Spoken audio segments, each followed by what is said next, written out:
भैया ये बैंगन कैसे दिए? 40 रुपए किलो है। और करेले? वो 30 रुपए किलो है। सभी सब्जियों में आग लगी पड़ी है। सब इतना महंगा है कि गरीब आदमी कुछ खा ही नहीं सकता। गरीब आदमी के लिए ये भिंडी है, आप इसे खा लीजिए, सिर्फ 10 रुपए किलो। अच्छा ठीक है, तो इसे ही पैक कर दो। रीना भिंडी की सब्जी लेकर घर आ जाती है और रात को खाने में वही बना देती है। लेकिन भिंडी की सब्जी देखते ही उसके सास ससुर नाक सिकोड़ लेते हैं। ये क्या बहू, ये भिंडी खा खा कर मैं बोर हो चुका हूँ। इसे भी सब्जी के अलावा और कुछ नहीं मिलता, जो बार बार यही बना देती है। माँ जी आजकल यही सबसे सस्ती सब्जी है, सबसे कम दाम में यही मिलती है। ना जाने कब ये गरीबी के दिन खत्म होंगे। लोगों की बहुएं बाहर जा जाकर काम करती हैं। एक मेरी बहू है जो कुछ काम करना ही नहीं चाहती, बस सारा दिन इससे आराम करवा लो। आप ऐसा क्यों बोल रहे हो माँ जी? मैं तो खुद कुछ काम शुरू करना चाहती हूँ, लेकिन क्या करूँ वही समझ नहीं आ रहा। माँ, आपने जो ये कुरकुरी भिंडी बनाई है ये तो बड़ी ही स्वादिष्ट है, खाकर मजा आ गया। अगर आप ये बाहर बेचो ना तो आपको अच्छे पैसे मिलेंगे। मेरी सहेली है ना रेनू, उसके पापा भी राजमा चावल का ठेला लगाते हैं। अच्छा, फिर तो मैं भी ये काम शुरू कर सकती हूँ, क्या पता अच्छी आमदनी हो जाए। रीना ने अपने पाँव की पायल बेची और जरूरत का सामान लाकर खुद का काम शुरू कर दिया। लेकिन उस रोज मुश्किल से उसके पास 1-2 ग्राहक ही आए। शाम को वो वापस घर आई तो उसने सबको खाने में वो बची हुई भिंडी की सब्जी ही दे दी। मैं तो तंग आ गया हूँ ये भिंडी की सब्जी खाकर, मुझे पनीर खाना है, लेकर जा इसे। अच्छे से जानती हूँ उसकी ये भिंडी रोटी बिकी नहीं होगी, इसलिए घर लेकर आ गई। अब वहाँ किसी ने नहीं खाई तो हमें खिलाने आ गई। माँ जी, फेंकने से तो अच्छा है कि इसे हम ही खा लें। अनाज का अपमान तो नहीं किया जा सकता ना। अब तो कल की आई हुई छोकरी मुझे सिखाएगी कि घर कैसे चलाते हैं। हमें नहीं खाना ये, जा हमारे लिए अंडा भुर्जी या पनीर बनाकर लेकर आ। रीना रोते हुए वहां से चली गई और बाजार से अंडे खरीद कर ले आई और उसकी अंडा भुर्जी बनाकर उन्हें दी। रीना बड़ी समझदार थी, वो घर खर्च में अपने पति का हाथ बटाना चाहती थी, इसलिए कोई न कोई काम करना चाहती थी और इसलिए उसने सब्जी रोटी का ठेला लगा लिया। ऐसे ही उसे कुछ दिन हो गए। आधा दिन निकल गया और अभी तक बस 4-5 ग्राहक ही आए हैं। अगर ऐसा ही चलता रहा तो मेरी सास मेरा ठेला बंद करवा देगी। तभी एक राजू नाम का ग्राहक उसके ठेले पर आया और उसने उसे ये कहते हुए सुन लिया, मेरी मानो तो अपना ठेला कहीं और लगा लो, तभी तुम्हें अच्छा मुनाफा होगा। रीना को उसकी बात सही लगती है और वो घर आकर इस बारे में अपने पति से बात करती है। लेकिन तुम जानती हो ना, रीना, कहीं और काम जमाना इतना आसान नहीं होता। तुम्हें कुछ दिन ही हुए हैं और नई जगह जाएंगे तो वहां भी पैसे लगाने पड़ेंगे और अभी हमारे पास और पैसे नहीं है। अगर ऐसा ही चलता रहा तो जो थोड़े बहुत पैसे हैं हमारे पास वो भी कहीं खत्म ना हो जाए। अगर मैंने ठेला बंद कर दिया तो मेरी मेहनत बेकार हो जाएगी और अभी कुछ ही महीने तो बीते हैं। कुछ दिन और चलाकर देख लेती हूँ, क्या पता अच्छी कमाई हो जाए। वो कुछ दिन और उस ठेले को चलने देती है, लेकिन अभी भी उसकी कुछ खास कमाई नहीं होती, इसलिए थक हार कर वो उस ठेले को बंद ही कर देती है। ऐसे कुछ समय और बीता और अब मनोहर यानी ससुर जी की तबीयत खराब हो जाती है। वो उन्हें गांव के डॉक्टर के पास लेकर जाते हैं। देखिए, इनकी तबीयत ज्यादा खराब है, अब इन्हें शहर ले जाइए, वहां के किसी बड़े डॉक्टर को दिखाइए। राजीव और रीना अपने पास जमा की गई थोड़ी सी जमा पूंजी लेकर चले जाते हैं, जहां सारा पैसा उसके बाबूजी के इलाज में लग जाता है। कुछ दिन के बाद वो वापस गांव लौट आते हैं और अब राजीव और भी ज्यादा परेशान रहने लगता है। आप इतना दुखी क्यों हैं जी? रीना, जो भी पैसे थे वो तो बाबूजी के इलाज पर लग गए और अब घर में आर्थिक स्थिति बहुत खराब हो गई है। ऊपर से इतने दिन काम पर ना आने पर मालिक ने भी काम से निकाल दिया है। मेरी कुछ समझ में नहीं आ रहा है कि मैं क्या करूं। अब रीना उसे हौसला देते हुए कहती है, आप कल ही कोई दूसरा काम ढूंढने चाहिए, क्या पता कोई अच्छी नौकरी मिल जाए। तुम ठीक कहती हो। अगले दिन ही वो काम ढूंढने चला गया, लेकिन हर जगह उसे निराशा ही हाथ लगी। फिर एक जगह एक बिल्डिंग बन रही थी जहां ईंट ढोने का काम उसे मिल जाता है, लेकिन वो रोज इतना ही कमा पाता जिससे वो 2 वक्त की रोटी खा सके। फिर एक रोज अचानक मनोहर को तेज खांसी उठने लगी। सुनिए जी, क्या हुआ आपको? राजीव बेटा, राजीव, देखो ना तुम्हारे बाबा की क्या हालत हो गई।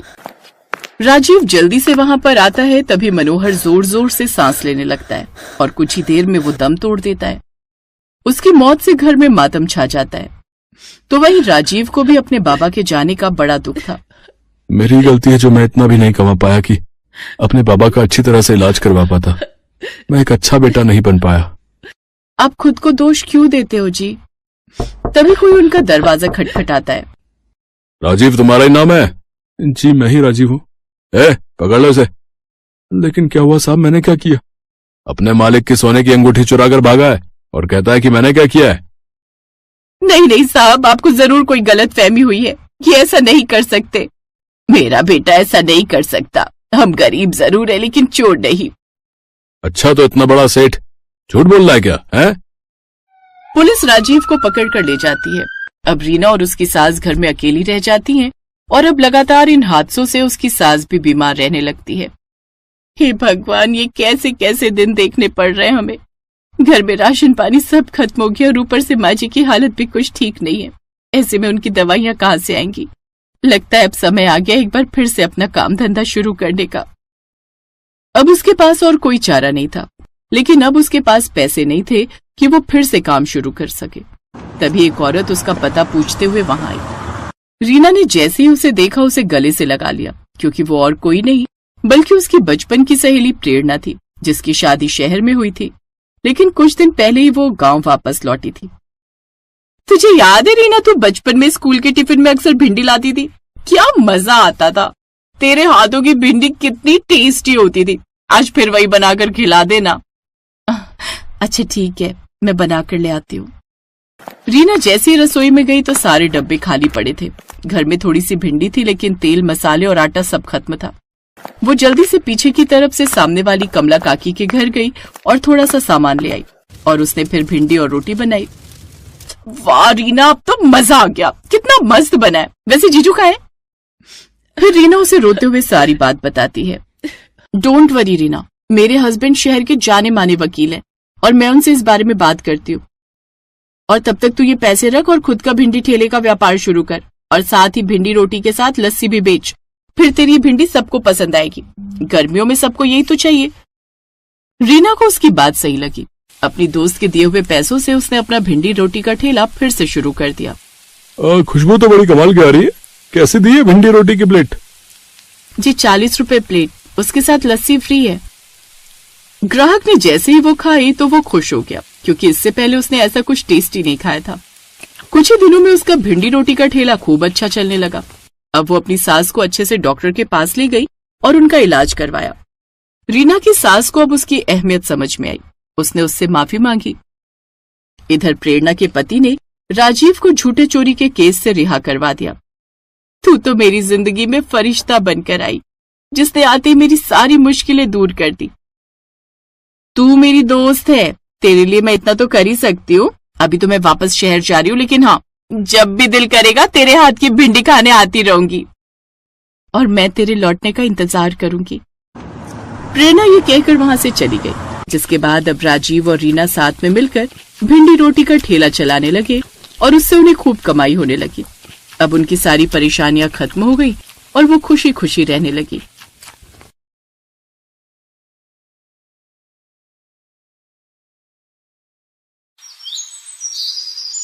पूर्वी की माँ शांति घरों में सफाई बर्तन का काम करती थी।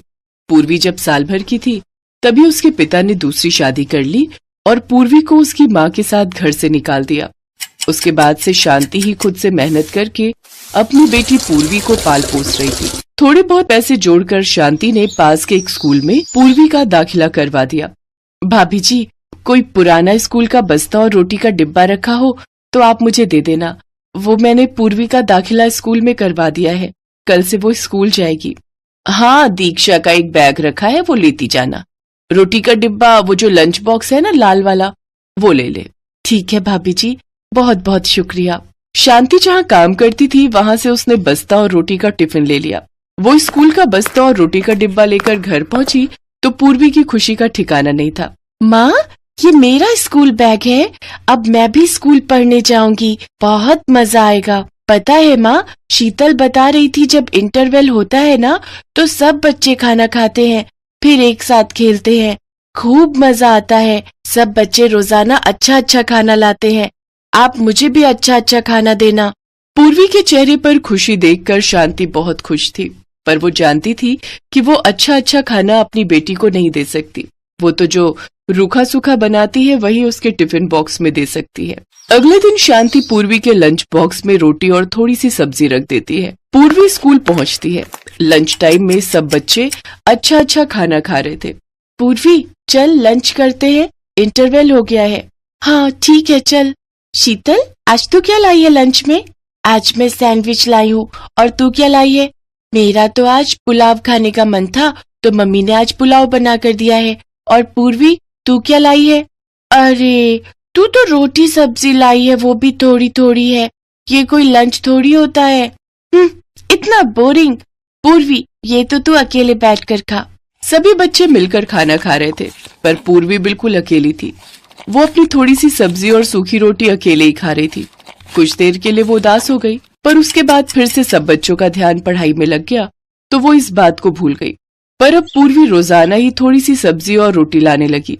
अब कोई भी बच्चा उसके साथ बैठकर लंच नहीं करता था। क्या पूर्वी तू रोजाना ही रोटी सब्जी ले आती है? तेरे घर पर कुछ और नहीं बनता है क्या? छोड़ ना, देख आज मैं कितना टेस्टी लंच लाई हूँ, इसके चक्कर में सब ठंडा हो जाएगा। पूर्वी इस बात को लेकर उदास रहती थी कि क्लास के बच्चे उसका मजाक उड़ाते हैं। सब बच्चे मेरा मजाक उड़ाते हैं। बच्चे तरह तरह के लंच लाते हैं और मैं हमेशा रोटी सब्जी लेकर जाती हूँ। पर मैं जानती हूँ माँ के पास इतने पैसे नहीं है कि वो मुझे रोजाना तरह तरह के लंच दे सके। कोई बात नहीं, मैं वही रोटी सब्जी ही ले जाऊंगी।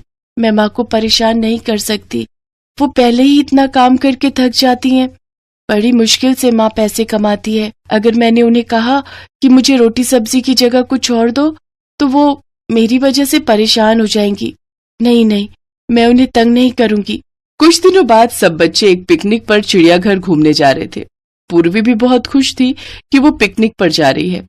माँ तुम्हें पता है हम सब बच्चे प्रिया मैम के साथ चिड़ियाघर घूमने जा रहे हैं। ये तो बहुत अच्छी बात है, पर बेटा ध्यान रखना अपनी टीचर को बिल्कुल भी तंग मत करना, उनकी हर बात मानना। ठीक है माँ, मैं टीचर जी की हर बात मानूंगी, उन्हें कहे बिना कहीं भी नहीं जाऊंगी।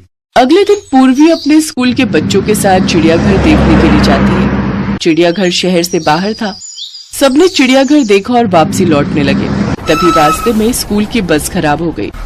स्कूल की एक और बस आगे निकल गई थी। ड्राइवर मैकेनिक को लेने के लिए चला गया। उसे लौटने में काफी वक्त लग रहा था। बस में बैठे सभी बच्चों को भूख लगी और वो अपना अपना लाया हुआ लंच खाने लगे। पूर्वी ने अपना टिफिन खोला तो उसमें रोटी और सब्जी थी। पूर्वी जैसे ही अपनी रोटी सब्जी खाने लगी तभी उसने देखा कि उसकी टीचर के पास लंच है ही नहीं, वो ऐसे ही बैठी हुई है। मैम जी आप लंच नहीं खा रहे? नहीं बेटा, बच्चों को बस में बिठाने के चक्कर में मेरा लंच वाला थैला मैं चिड़ियाघर में ही भूल आई। अब तो हम बहुत आगे निकल आए हैं और बस भी खराब हो गई है, इस वजह से मैं वापस जाकर ला भी नहीं सकती थी। कोई बात नहीं, तुम खाओ, जब हम स्कूल पहुंच जाएंगे तब मैं कुछ खा लूंगी। बच्चों सब अपना अपना लंच करो। सब बच्चे आपस में मस्ती करते हुए अपना अपना लंच कर चुके थे। बच्चे नींद में थे तो सब बस में ही सो गए। ड्राइवर मैकेनिक को ले आया था। मैकेनिक बस को ठीक कर रहा था। भैया अभी बस ठीक होने में कितना समय लगेगा? मैडम जी अभी 1 घंटा और लग जाएगा, बाकी कोशिश कर रहे हैं थोड़ी जल्दी हो जाए। अगर 1 घंटा ठीक होने में लगा तो हमें स्कूल पहुंचते पहुंचते 2 घंटे तो मानकर चलो, शाम के 7 बज ही जाएंगे। प्रिंसिपल मैडम को फोन कर देती हूँ, वो चिंता कर रही होंगी। अब तो मुझे भूख भी लगाई है, यहाँ आसपास तो सुनसान है, कुछ भी खाने को नहीं मिलेगा। अरे पूर्वी बेटा, सब बच्चे सो गए, तुम्हें नींद नहीं आई? थोड़ी देर सो जाओ। अरे तुमने लंच नहीं किया? मैडम जी आपने भी तो कुछ नहीं खाया, इसीलिए मैंने लंच अभी तक खोला ही नहीं। आप मेरे लंच में से थोड़ा खा लो। कितनी प्यारी बच्ची है, मेरे पीछे इसने कुछ भी नहीं खाया, इसके में से थोड़ा सा खा लेती हूँ ताकि ये भी खा ले। लाओ पूर्वी, मुझे दो, मैं थोड़ा खा लेती हूँ। क्या हुआ, लाओ। मैडम जी मेरे पास ये रोटी सब्जी ही है, बाकी बच्चों की तरह अच्छा अच्छा खाना नहीं है। माँ कहती है जब हमारे पास बहुत सारे पैसे होंगे तब वो अच्छा अच्छा खाना लाएंगी। पूर्वी बेटा, खाना सभी अच्छा होता है, रोटी सब्जी तो और भी अच्छी होती है। अरे वाह, आलू की सब्जी और साथ में रोटी, मुझे तो भूख से रुका ही नहीं जा रहा, मैं तो पूरी रोटी खाऊंगी। मासूम पूर्वी की भोली बातें सुनकर टीचर भी भावुक हो जाती है। वो पूर्वी के लंच में से एक रोटी और सब्जी खाती है। पूर्वी बहुत खुश थी। कुछ देर बाद बस ठीक हो जाती है। सब लोग स्कूल पहुंचते हैं। अगले दिन पूर्वी स्कूल पहुंचती है तो उसके लंच बॉक्स में वही रोटी सब्जी थी। सब बच्चे फिर उस पर हंसने लगे। तभी पूर्वी की टीचर उसे अपने पास बुलाती है। पूर्वी, तुम्हारी रोटी सब्जी मुझे बहुत अच्छी लगी थी। क्या आज भी मैं तुम्हारा लंच खा सकती हूँ? जी मैम, ये लीजिए। अरे, अगर तुमने मुझे ये टिफिन दे दिया तो फिर तुम क्या खाओगी? कोई बात नहीं मैम जी, मैं घर जाकर खा लूंगी। ऐसे कैसे? एक काम करो, आज तुम मेरा लंच खा लो, ठीक है? मैम पूर्वी को अपना लंच दे रही है। हाँ, वही मैं देख रही हूँ। मैम अपना लंच कभी किसी को नहीं देती। हमसे तो उन्होंने कभी भी लंच शेयर नहीं किया। आपका लंच मैम जी? हाँ, वो आज मैंने घर पर बर्गर बनाए थे, पर मुझे तुम्हारी रोटी सब्जी इतनी पसंद आई थी कि मुझे लगा कि ये बर्गर अगर तुम खा लो और मैं तुम्हारी रोटी सब्जी। तुम्हें बर्गर पसंद है ना? बर्गर? वो तो मैंने कभी खाए ही नहीं ma'am ji. Thank you ma'am ji. Purvi की टीचर प्रिया जानती थी कि पूर्वी एक गरीब बच्ची है। वो जानती थी कि पूर्वी की माँ के पास इतने पैसे नहीं हैं कि वो पूर्वी को तरह तरह के व्यंजन बनाकर और खरीद कर खिला सके। इसीलिए प्रिया बहाने से पूर्वी के लिए बर्गर लाई थी, ताकि पूर्वी के चेहरे पर एक नया लंच देखकर खुशी आ सके। और यही हुआ। जब पूर्वी ने टिफिन खोला तो उसमें 2 बहुत ही टेस्टी बर्गर पैक किए हुए थे। पूर्वी को बर्गर खाते हुए जो खुशी मिल रही थी, उस खुशी को देखकर टीचर प्रिया की आंखें भी थोड़ी नम हो गईं। इसके बाद कभी कभी बहाने से टीचर प्रिया पूर्वी के लिए तरह तरह के खाने पीने की चीजें लाती रहती थी। एक छोटी सी प्यारी मासूम बच्ची का दिल कितना बड़ा है, ये बात प्रिया को उस दिन बस में समझ आ गई थी। इसीलिए एक टीचर होने के नाते उसने अपनी तरफ से पूरी कोशिश की कि वो भी पूर्वी के चेहरे पर खुशी ला सके। यही कोशिश कामयाब रही और पूर्वी के चेहरे पर खुशी आ गई। बिहार के एक छोटे से गांव सिवान में एक साधारण किसान रामचरण रहते थे। उनकी उम्र लगभग 50 साल थी। चेहरे पर मेहनत की लकीरें साफ नजर आती थी, लेकिन आंखों में उम्मीद की चमक कभी कम नहीं होती थी। रामचरण के पास खेती के लिए केवल 2 बीघा जमीन थी, जिस पर वे अपने परिवार का पालन पोषण करते थे। परिवार में पत्नी गीता, 2 बच्चे बेटा मुकेश और बेटी पूजा थे। रामचरण का जीवन संघर्षों से भरा था। वे बचपन से ही खेतों में अपने पिता के साथ काम करते थे। पढ़ाई का मौका नहीं मिला, लेकिन किसानी के हर गुर उन्होंने जमीन से सीख लिए। मौसम का मिजाज, बीज की पहचान, पानी की जरूरत और बाजार की चाल रामचरण सब जानते थे। एक साल रामचरण के जीवन में बड़ा मोड़ आया। वह साल था 2020, जब अचानक कोरोना महामारी फैली और पूरे देश में लॉकडाउन लग गया। बाजार बंद हो गए, मजदूर गांव लौट आए और खेती का काम पूरी तरह ठप पड़ गया। उसी साल रामचरण ने कर्ज लेकर हाइब्रिड धान के बीज खरीदे थे, लेकिन समय पर बारिश नहीं हुई। खेत सूखते गए और पैदावार आधी रह गई। रामचरण पर कर्ज का बोझ बढ़ता गया। उन्होंने सोचा था कि अच्छी फसल होगी तो कर्ज चुका देंगे, लेकिन अब स्थिति उलट हो गई थी। साहूकार हर हफ्ते पैसे मांगने आता था। परिवार की हालत इतनी खराब हो गई कि 2 वक्त की रोटी भी मुश्किल से मिलती थी। बेटा मुकेश उस समय 12वीं में पढ़ रहा था। उसने पिता की हालत देखकर कॉलेज में दाखिला लेने का सपना छोड़ दिया और खेत में काम करने लगा। पूजा भी मां के साथ घर के कामों में हाथ बंटाने लगी। पूरे परिवार ने मिलकर रामचरण को सहारा दिया, लेकिन रामचरण अंदर ही अंदर टूटते जा रहे थे। एक दिन गांव में कृषि विभाग की एक टीम आई। उन्होंने किसानों को बताया कि सरकार जैविक खेती को बढ़ावा दे रही है।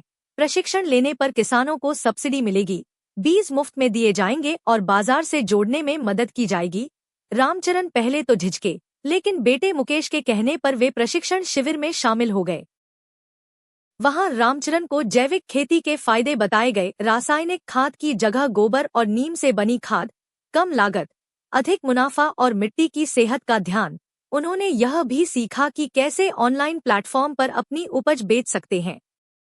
रामचरण ने तय किया कि अब वे पूरी तरह से जैविक खेती करेंगे। उन्होंने अपने पुराने तरीके बदले, गाय के गोबर से खाद बनाई, खेत की खुद देखरेख की और धैर्य से इंतजार किया। पहली फसल में भले ही ज्यादा फायदा न हुआ हो, लेकिन उत्पाद की गुणवत्ता इतनी अच्छी थी कि एक एनजीओ ने उनका चावल खरीद लिया। धीरे धीरे रामचरण का आत्मविश्वास लौटने लगा। अगली फसल में उन्होंने जैविक सब्जियां उगाईं और स्थानीय मंडी में बेचने लगे। मुकेश ने मोबाइल के जरिए सोशल मीडिया पर रामचरण फार्म नाम से एक पेज बनाया, जहां वे अपनी उपज की जानकारी और जैविक खेती के टिप्स डालते थे। लोगों को यह खूब पसंद आया। अब रामचरण के ग्राहक बढ़ने लगे। शहरों से लोग सीधे संपर्क कर सब्जियां मंगवाने लगे। एक समय जो किसान अपने खेत बचाने के लिए संघर्ष कर रहा था, अब वह जैविक खेती का उदाहरण बन चुका था। उन्हें पंचायत और जिला स्तर पर सम्मानित भी किया गया। रामचरण ने अपने अनुभव को गांव के दूसरे किसानों से साझा किया। उन्होंने बताया कि खेती सिर्फ मेहनत से नहीं, समझदारी से भी करनी होती है। धीरे धीरे गांव के और किसान भी जैविक खेती की ओर बढ़ने लगे। आज रामचरण के पास केवल 2 बीघा जमीन है, लेकिन उससे उन्हें हर सीजन में अच्छी आमदनी होती है।